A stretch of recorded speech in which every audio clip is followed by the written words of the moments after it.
Hi friends, welcome to our YouTube channel. ఇప్పుడు చెప్పుకోబోయేటువంటి class current affairs and general studies. ముందుగా current అఫైర్స్ని కానీ జనరల్ స్టడీస్ని కానీ ఎలా ప్రిపేర్ అవ్వాలి, సో ఇప్పుడు చెప్పుకునేటువంటి టాపిక్ యొక్క ప్రాధాన్యత ఏంటో చెప్పుకొని మనం స్టార్ట్ చేస్తాము. Current affairs international level, national level, state level అని ఇస్తూ ఉంటారు. ఇది అందరికీ తెలిసినటువంటి విషయమే.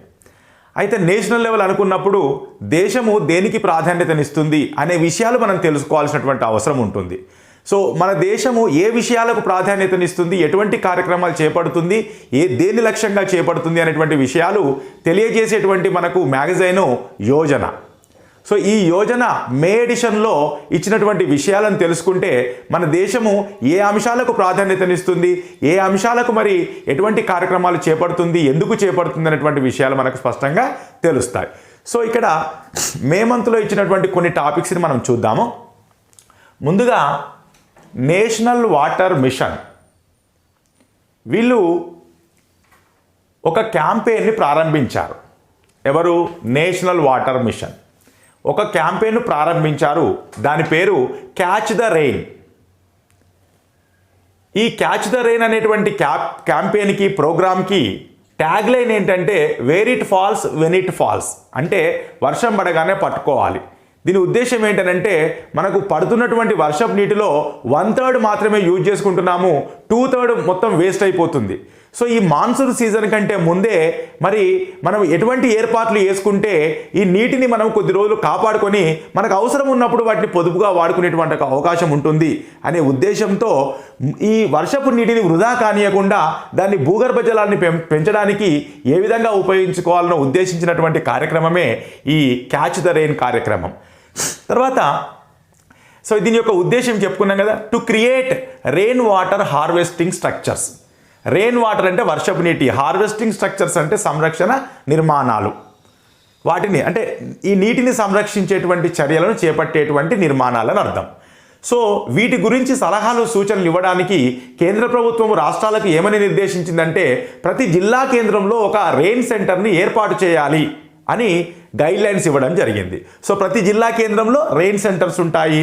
ప్రతి గవర్నమెంట్ ఆఫీస్, గ్రామ పంచాయతీ వీటిలో ఈ రెయిన్ వాటర్ హార్వెస్టింగ్ స్ట్రక్చర్స్ని ఏర్పాటు చేయడానికి మనకి ఎక్స్పర్ట్స్ యొక్క బృందం కూడా ఈ డిస్ట్రిక్ట్స్లో ఉన్నటువంటి రెయిన్ సెంటర్స్లో అందుబాటులో ఉంటారు. సో ఫైనల్గా ఏమిటి, మనము నీటిని సంరక్షించుకోవాలి, తరుగుతున్నటువంటి భూగర్భ జలాలను పెంపొందింపడానికి ఉద్దేశించినటువంటి కార్యక్రమంగా దీన్ని మనం చెప్పుకోవచ్చు. దీన్ని పర్యవేక్షిస్తున్నటువంటి సంస్థ నేషనల్ వాటర్ మిషన్. ఇది ఏ డిపార్ట్మెంట్లో అంతర్భాగము అంటే department of water resources, river development and Ganga reservation అనేటువంటి డిపార్ట్మెంట్లో ఇదొక భాగం. ఈ డిపార్ట్మెంటు ఏ మంత్రిత్వ శాఖ కింద ఉన్నది అని అంటే మినిస్ట్రీ ఆఫ్ జలశక్తి. ఓకేనా, రైట్.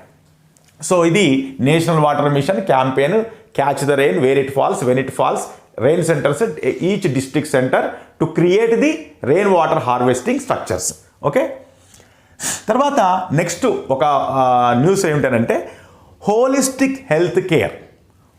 హోలిస్టిక్ అంటే ఏమిటి? అన్నిటికీ కలిపి హెల్త్ కేర్. అన్ని రోగాలకు ఒకే రకమైన వైద్యం సరిపోతుందా? సరిపోదు. కానీ మన భారతీయ జీవన విధానంలో మరి మనిషి పుట్టినప్పటి నుంచి మనిషికి క్యూరింగ్ అనేది, మెడిసిన్ అనేది మనకు ఈ అనేక రకాల విధానాల ద్వారా ఏర్పాటు చేసుకుంటూ వస్తున్నాము.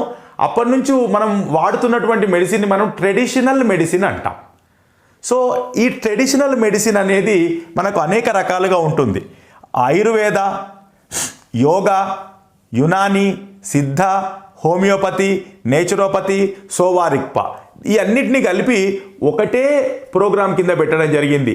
ఈ అన్ని రకాల ట్రెడిషనల్ మెడిసిన్స్కి సంబంధించినటువంటి పరిశోధనలని, తర్వాత వాటి యొక్క సేవలని అందరికీ అందుబాటులో తేవడానికి ఒక ఆయుష్ డిపార్ట్మెంట్ను ఏర్పాటు చేయడం జరిగింది.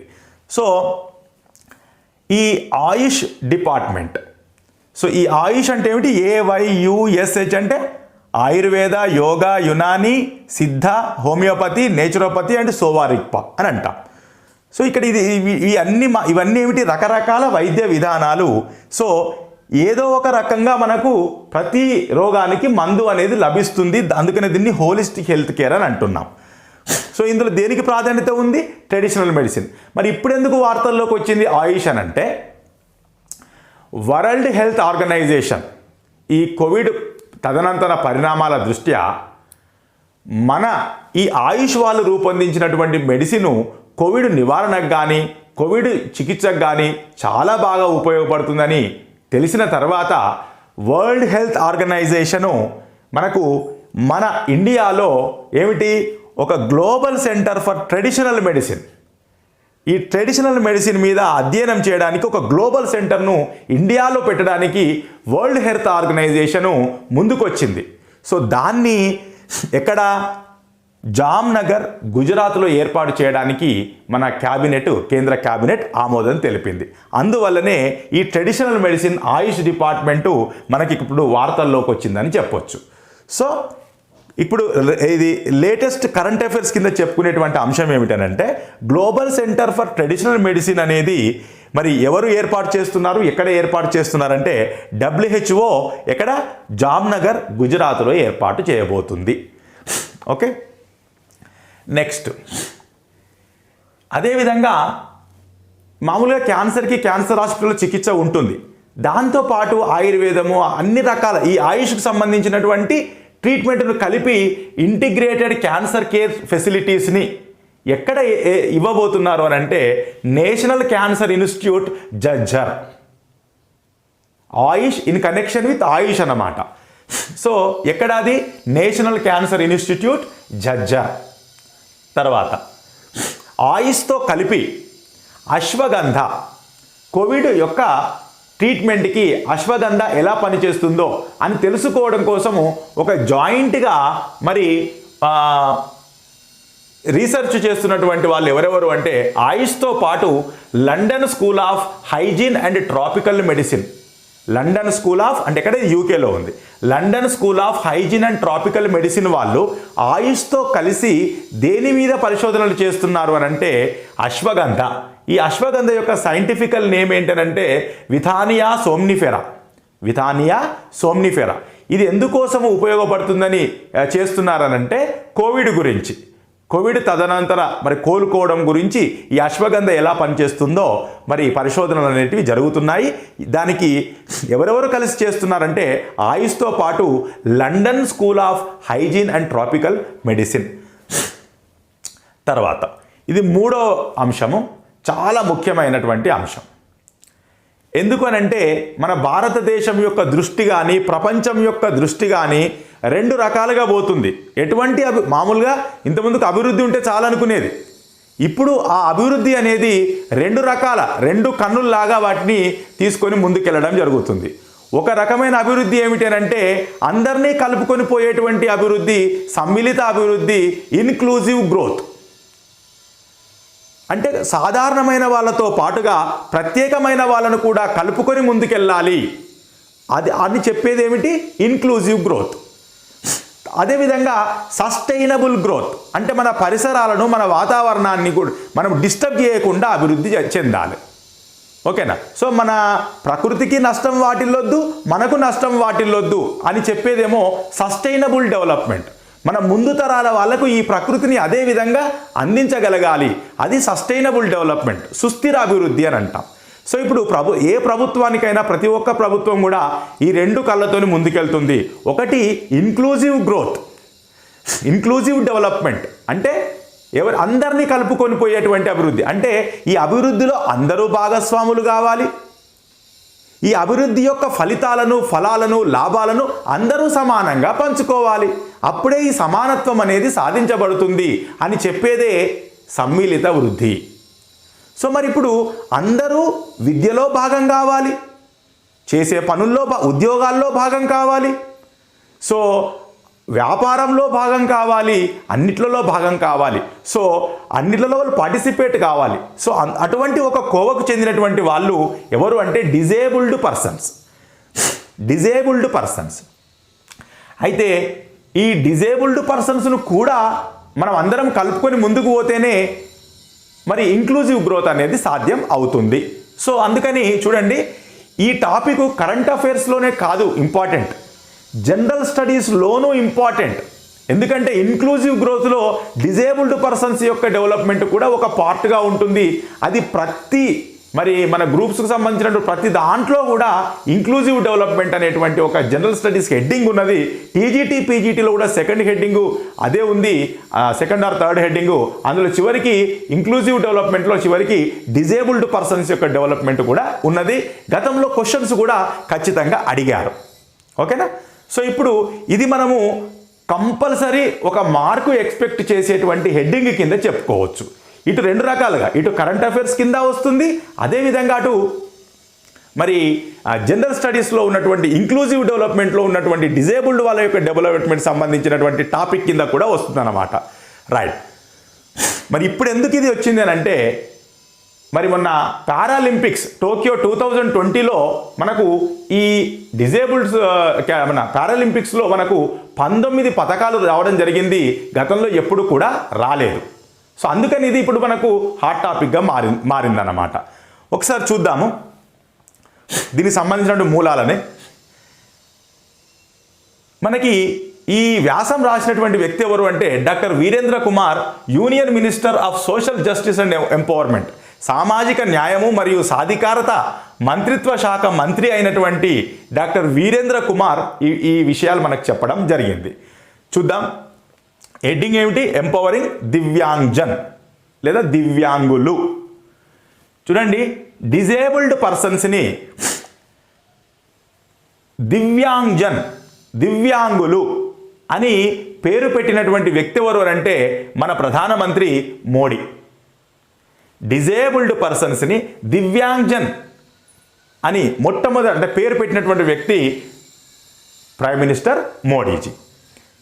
అందుకనే చూడండి, ఇంగ్లీష్లో మనకి ఎట్లా వస్తుందంటే, ఇట్లా మొట్టమొదటిసారి పేరు పెట్టిన వాళ్ళని కాయిన్డ్ అంటాం. Coined. Divyangjan was coined to disabled persons అని వస్తుంది క్వశ్చన్ మనకు వస్తే. కాయిన్డ్ అంటే ఏమిటి? మొట్టమొదట పేరు పెడితే దాన్ని కాయిన్డ్ అంటారు అన్నమాట. సో అది. నెక్స్ట్, మరి దివ్యాంగుల గురించి డిఫరెంట్లీ మన డిజేబుల్డ్ పర్సన్స్ గురించి అసలు మనకు చట్టాలు లేవా అంటే ఉన్నది. 1995లో పర్సన్స్ విత్ డిజేబిలిటీస్ యాక్ట్ ఉన్నది. తర్వాత ఏం జరిగింది అంటే 2007 అక్టోబర్ 1 నాడు ఐక్యరాజ్య సమితి ఒక సదస్సు నిర్వహించింది. వేటి మీద అంటే ఈ వికలాంగుల యొక్క హక్కుల మీద, rights of persons with disabilities. United nation convention on the rights of persons with disabilities. PWD అంటే ఏమిటి? ఇక్కడ పర్సన్స్ విత్ డిజబిలిటీస్. ఇప్పుడు ఏమంటున్నాము? ఈ పర్సన్స్ విత్ డిజబిలిటీస్ని దివ్యాంగ్జన్ అంటున్నాం. అదొకటి తేడా. నెక్స్ట్, ఈ 2007లో ఐక్యరాజ్య సమితి కొన్ని మార్గనిర్దేశక సూత్రాలను ఇచ్చిందన్నమాట. దివ్యాంగులను కూడా, డిజేబుల్డ్ పర్సన్స్ని కూడా మనం అందరితో ఈక్వల్గా చూడాలి. అందులో మరి ఉమెన్ మెన్ డిస్క్రిమినేషన్ ఉండకూడదు. అదేవిధంగా మరి వాళ్ళు కూడా గౌరవంగా బతకాలి. Life with dignity. సో డిగ్నిటీగా బతకాలి. వాళ్లకు సమానత్వం కావాలి మిగతా వాళ్ళతో. వాళ్ళు అన్నిట్లలో భాగస్వాములు కావాలి. విద్యలో, వైద్యంలో, ఉద్యోగాల్లో, వ్యాపారాల్లో, క్రీడల్లో, అన్ని అంశాల్లో వాళ్ళు కూడా అందరితో పాటు సమానంగా భాగస్వాములు కావాలి.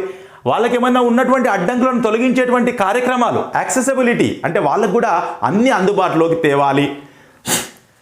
సరే, మరి ఈ United Nations convention on the rights of persons with disabilities 2007 October 1న జరిగినటువంటి ఈ సదస్సులో జరిగిన మరి మార్గదర్శక సూత్రాల మీద మన భారతదేశం కూడా సంతకం చేయడం జరిగింది.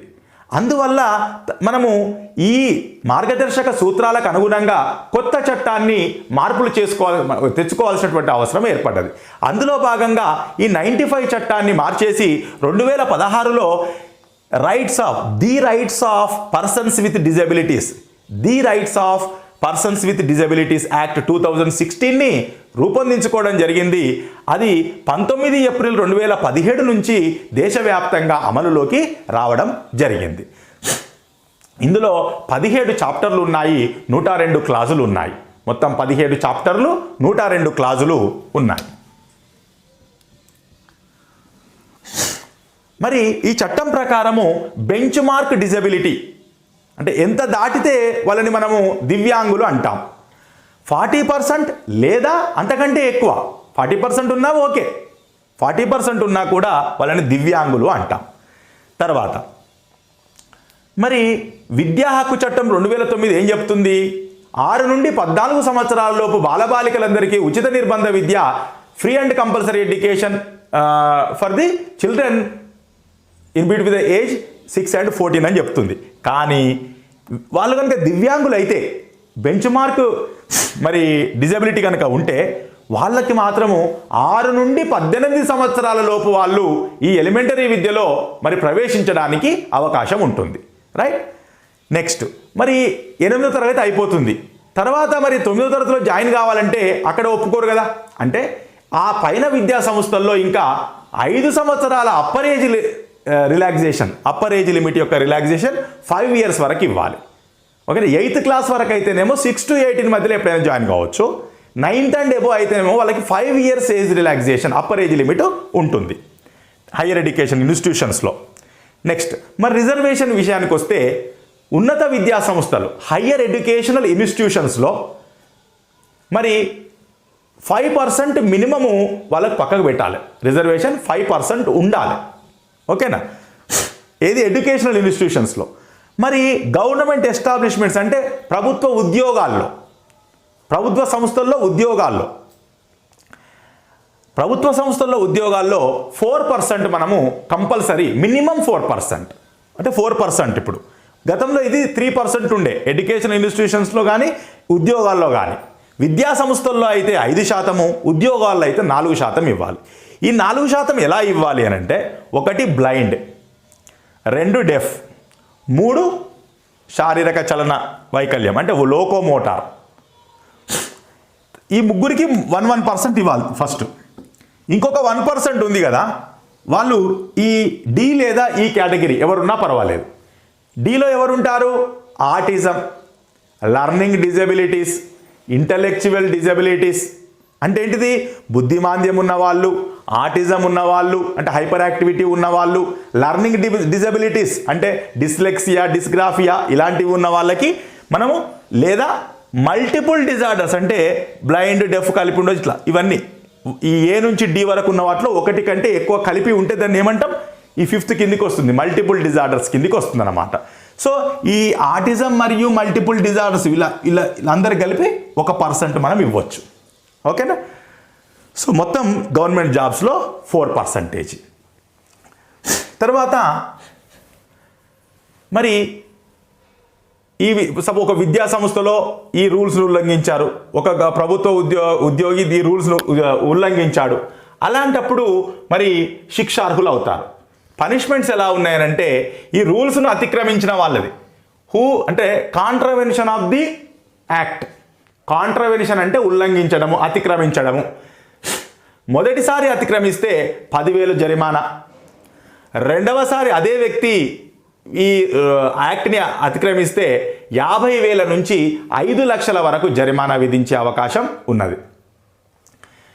సో నెక్స్ట్ ఎవరైనా మరి వాళ్ళు డిజేబుల్డ్ గారు, దివ్యాంగులు గారు, అయినా దివ్యాంగుల యొక్క సర్టిఫికేట్ తెచ్చుకొని ఉద్యోగం తెచ్చుకోవడము, ఒక విద్యా సంస్థలో జాయిన్ కావడము, దాన్ని ఏమంటారు? ఫ్రాడ్యులెంట్లీ అవైల్మెంట్ ఆఫ్ దిస్ యాక్ట్. వాళ్ళకు వచ్చేటువంటి అవకాశాన్ని, వాళ్ళకున్న అవకాశాన్ని వేరే వాళ్ళు మరి మోసపూరితంగా వాడుకుంటే fraudulently availment of the act or reservation, అప్పుడు వాళ్ళకి చూడండి 2 సంవత్సరాల వరకు జైలు శిక్ష ఉంటుంది, లేదా 1 లక్ష వరకు జరిమానా విధిస్తారు, లేదా ఈ రెండింటిని కూడా ఇచ్చేటువంటి అవకాశం ఉందన్నమాట. నెక్స్ట్ అట్రాసిటీస్ అంటే దివ్యాంగులను మనము ఉద్దేశపూర్వకంగా అవమానిస్తే అప్పుడు మనము అట్రాసిటీస్ కింద 6 నెలల నుంచి 5 సంవత్సరాల వరకు జైలు శిక్ష పడుతుంది. దాంతోపాటుగా ఇంకా కొంత ఫైన్ వేసేటువంటి అవకాశం కూడా ఉంటుంది. ఇది చట్టంలో పేర్కొన్నటువంటి అంశం. నెక్స్ట్ దివ్యాంగులందరికీ దేశవ్యాప్తంగా ఒక డిజిటలైజేషన్ కార్యక్రమంలో భాగంగా ఒక ఆధార్ లాగా ఒక ఐడెంటిటీ కార్డ్, మనకు ఎంతమంది డిజేబుల్డ్స్ ఉన్నారు అని చెప్పడానికి యూనిక్ డిజబిలిటీ ఐడి, దీన్నే యూడిఐడి అంటాం. అంటే ఆల్ డిజేబుల్డ్ వాళ్ళకి ఒక గుర్తింపు కార్డును ఇచ్చేటువంటి కార్యక్రమమే unique disability ID, UDID. ID అంటే ఐడి కార్డ్, ఐడెంటిటీ కార్డ్ అన్నమాట. ఈ కార్యక్రమాన్ని 27 జనవరి 2017న ప్రారంభించడం జరిగింది. మొట్టమొదటి ఈ యూడిఐడిని ఎవరికి అందించారు అని అంటే దాతియా జిల్లాలో మధ్యప్రదేశ్లో అందించారు. ప్రస్తుతము 715 జిల్లాల్లో ఈ యూడిఐడిలు మరి ఇవ్వడం జరిగింది. సో ఇది డిజిటలైజేషన్ ఆఫ్ ది ఇన్ఫర్మేషన్ అన్నమాట, డేటాబేస్. సో ఒక దివ్యాంగునికి ఒక ప్రత్యేకమైన ఒక విశిష్టమైన సంఖ్యను ఏర్పాటు చేయడమే యూనిక్ డిజబిలిటీ ఐడి యొక్క ముఖ్య ఉద్దేశం. తర్వాత నెక్స్ట్ మరి దివ్యాంగుల గురించి మనం అతి ముఖ్యమైన విషయము, వాళ్ళు అందరిలాగా సామాన్య జనంలాగా జీవించాలంటే వాళ్ళకు కొన్ని సౌకర్యాలు మనం కల్పించాల్సి ఉంటుంది. అందుకోసమే ఏర్పాటు చేసిన క్యాంపెయిన్ని accessible India campaign. Accessible India campaign హిందీలో సుగమ్య భారత్ అభియాన్ అంటాం. సో ఏం చేయాలి, ఏం యాక్సెసిబుల్ చేయాలి, వాళ్ళకి ఏం అందుబాటులో తేవాలి, ఏది చేరువలోకి తీసుకురావాలి అని అంటే అన్ని ప్రభుత్వ బిల్డింగులను, అన్ని ట్రాన్స్పోర్టేషన్ వ్యవస్థల్లో వాళ్ళకి మరి వీల్ చైర్ వెళ్ళడానికి ఒక ర్యాంప్స్ సౌకర్యాలు. సో దివ్యాంగులకు అవసరమైనటువంటి సౌకర్యాలు ప్రతి గవర్నమెంట్ ఆఫీసులో ఉండాలి. ప్రతి ట్రాన్స్పోర్ట్ వ్యవస్థలో, రవాణా వ్యవస్థలో, బస్ స్టేషన్లలో, రైల్వే స్టేషన్లలో, మన ఏరోప్లేన్స్ లో ఎక్కేటప్పుడు కానివ్వండి, దిగేటప్పుడు కానివ్వండి, బస్సులు ఎక్కేటప్పుడు, బస్సులు దిగేటప్పుడు వాళ్ళు కూర్చోవడానికి, సో ఇలాంటి సౌకర్యాలన్నీ కూడా మరి ఏర్పాటు చేయాలి. దాన్నే యాక్సెసిబుల్ ఇండియా క్యాంపెయిన్ అంటున్నాం. అదేవిధంగా టీవీ కార్యక్రమాల్లో తప్పనిసరిగా సబ్ టైటిల్స్ వేయాలి. ఎందుకంటే హియరింగ్ ఇంపేర్డ్ వాళ్ళకి మనము సబ్ టైటిల్స్ ద్వారా చదువుకునేటువంటి అవకాశం ఉంటుంది. ఇంకా హియరింగ్ ఇంపేర్డ్ వాళ్ళకి పుస్తకాలను కూడా ఒక సైన్ లాంగ్వేజ్లో రాయడానికి మరి ఢిల్లీలో ఒక సంస్థను ఏర్పాటు చేశారు హియరింగ్ ఇంపేర్డ్ వాళ్ళకి, Indian sign language research and training centre. So sign language అది ఎక్కడ, ఢిల్లీలో. సో ఈ sign language research and training centre వాళ్ళు ఇప్పటికే NCERT 5th క్లాస్ వరకు ఉన్నటువంటి పుస్తకాలను మరి ఈ సైన్ లాంగ్వేజ్లో రాయడం జరిగింది. సో ఇవి హియరింగ్ ఇంపేర్డ్ వాళ్ళకి ఈజీగా అర్థమవుతాయి అన్నమాట. అదేవిధంగా మరి 6th to 12th కూడా ఇప్పుడు ఈ సైన్ లాంగ్వేజ్లో రాసేటువంటి కార్యక్రమం నడుస్తుంది. నెక్స్ట్ ఎవరు చేస్తున్నారు ఆ పని అని అంటే Indian sign language research and training centre, ఎక్కడ, ఢిల్లీలో ఉన్నటువంటి సంస్థ. తర్వాత మరి దివ్యాంగుల్లో ఉన్నటువంటి రకరకాల కళలు, అవి మరి పాటలు పాడడం కావచ్చు, లేకపోతే ఇంకా ఇతరత్ర ఫైన్ ఆర్ట్స్, లలిత కళలకు చిత్రలేఖనం కావచ్చు, మ్యూజిక్ కావచ్చు, ఇలాంటి వాటిలో వాళ్ళ యొక్క ఎబిలిటీస్, ఫైన్ ఆర్ట్స్లో వాళ్ళ యొక్క ఎబిలిటీస్ని బయటకు తీసుకొచ్చేటువంటి ఒక కార్యక్రమాన్ని ఒక మరి క్యాంపెయిన్ పెట్టారు. దాని పేరేంటి అని అంటే దివ్య కళాశక్తి. దివ్య కళాశక్తి అనేది దివ్యాంగుల్లో ఉన్నటువంటి లలిత కళలకు సంబంధించినటువంటి శక్తి సామర్థ్యాలను వెలికి తీసేటువంటి ఒక కార్యక్రమం దివ్య కళాశక్తి. తర్వాత మరి ఈ దివ్యాంగులకు విద్య, పునరావాస కార్యక్రమాలు ఏర్పాటు చేస్తున్నటువంటి NGOలు చాలా ఉన్నాయి. సో అటువంటి NGOలకు ప్రోత్సాహం అందించడానికి, సహాయం చేయడానికి, మరి అటువంటి NGOస్కి సహాయం చేయడానికి మరి కేంద్ర ప్రభుత్వం ప్రవేశపెట్టినటువంటి scheme Deen Dayal rehabilitation scheme. Deen Dayal rehabilitation scheme అనేది ఇండైరెక్ట్గా దివ్యాంగులకు ఉపయోగపడుతుంది, డైరెక్ట్గా NGOస్కు సపోర్ట్ చేయడం జరుగుతుంది. ఈ NGOస్ ఎవరైతే దివ్యాంగుల యొక్క పునరావాస కార్యక్రమాలను, విద్యా కార్యక్రమాలను చేపడుతున్నారో అటువంటి వాళ్ళకి మరి సహాయం చేసేటువంటి స్కీమే దీన్ దయాల్ రీహాబిలిటేషన్ స్కీమ్. తర్వాత మరి ఆటలు, గేమ్స్కి సంబంధించి చూస్తే టోక్యో పారాలింపిక్స్ 2020లో మనకు 19 పథకాలు రావడం జరిగింది. ఇది ఎవర్ హైయెస్ట్ ఇప్పటి వరకు మనకి. సో అందులో 5 గోల్డ్, 8 సిల్వర్, 6 బ్రాంజ్ రావడం జరిగింది. తర్వాత ఇలా టోక్యో పారాలింపిక్స్లో ఇలాంటి ప్రతిభ కనబరిచారు కాబట్టి ఈ టాపిక్ ఇప్పుడు ఇంత ప్రాధాన్యత ఉన్నదని చెప్పొచ్చు అన్నమాట. నెక్స్ట్ ఇమ్మీడియట్గా ఎప్పుడైతే వీళ్ళు టోక్యో పారాలింపిక్స్లో ఇన్ని పథకాలు సాధించారో ప్రభుత్వం ఇమ్మీడియట్గా ఏం చేసిందనంటే సెంటర్ ఫర్ స్పోర్ట్స్ గ్వాలియర్లో ఏర్పాటు చేసేసింది. ఒక జిల్లా పరిషత్ భవన్లో ఇమ్మీడియట్గా ఏర్పాటు చేసింది. దాని కొత్త భవనం కూడా అధునాతన వసతులతో కడుతున్నారు. సో సెంటర్ ఫర్ స్పోర్ట్స్ ఎక్కడ ఏర్పాటు చేస్తున్నారు? గ్వాలియర్, మధ్యప్రదేశ్లోని గ్వాలియర్లో. తర్వాత దివ్యాంగులకు మరి కొన్ని పరికరాలు అవసరమవుతాయి. సో అటువంటి పరికరాలలో మరి ఎవరు తయారు చేస్తున్నారు మన భారతదేశంలో అంటే artificial limbs manufacturing corporation of India. Artificial limbs manufacturing corporation of India. ఈ కంపెనీ మరి జర్మనీలోని ఒట్టోబ్యాక్ కంపెనీతో టైఅప్ అయింది. దేనికోసం అంటే ఆర్థో కేర్ పరికరాలు తయారు చేయడానికి. అదేవిధంగా ఇదే కంపెనీ వీల్ చైర్స్ తయారు చేయడానికి యూకే కంపెనీ అయినటువంటి మెస్సర్స్ మోటివేషన్తో మరి టైఅప్ కావడం జరిగింది. సో మన ఇండియన్ బేస్డ్ కంపెనీ ఏంటిది? Artificial limbs manufacturing corporation of India అనేది ఆర్థో కేర్ పరికరాల కోసము జర్మనీ కంపెనీతో, వీల్ చైర్స్ కోసము మరి మెస్సర్స్ మోటివేషన్ యూకే కంపెనీతో మరి టైఅప్ కావడం జరిగింది. మరి దేశీయంగా కూడా ఈ పరికరాలను తయారు చేయాలి అనే ఉద్దేశంతో మరి ఇదే సంస్థ ఎవరితో? డిఆర్డిఓ ఆధ్వర్యంలో మరి మేక్ ఇన్ ఇండియా కార్యక్రమం ద్వారా డిఆర్డిఓ ఆధ్వర్యంలో కూడా దివ్యాంగులకు అనేక రకాల పరికరాలను మరి తయారు చేస్తున్నారు. వాస్తవానికి మనకు ఈ అంశం, ఈ ఎంపవర్మెంట్, దివ్యాంగుల యొక్క సాధికారత అనేది రాష్ట్ర జాబితాలోని 9వ అంశం కింద ఉన్నప్పటికీ కేంద్ర ప్రభుత్వము రాష్ట్ర ప్రభుత్వాలు కలిపి ఈ కార్యక్రమాలు మనకు చేపట్టడం జరుగుతుంది. దీనికి అనుగుణంగా కేంద్ర ప్రభుత్వం మార్గదర్శకాలను ఎప్పటికప్పుడు జారీ చేస్తుంది. ఓకేనా? సో ఇది మనకు ఇప్పటి వరకు ఉన్న మన కరెంట్ అఫైర్స్ యోజన మే ఎడిషన్ 2022 సంబంధించినవి. సో మిగిలినవి ఇంకొక వీడియోలో చేసేస్తాను. సో మీరు ఈ కంటిన్యూస్గా మన వెరీ యూజ్ఫుల్ వీడియోస్ మరి మీకు కంటిన్యూస్గా అప్లోడ్ అవుతుంటాయి. సో అందుకోసం మీరు తప్పకుండా సబ్స్క్రైబ్ చేసుకోండి. Thank you.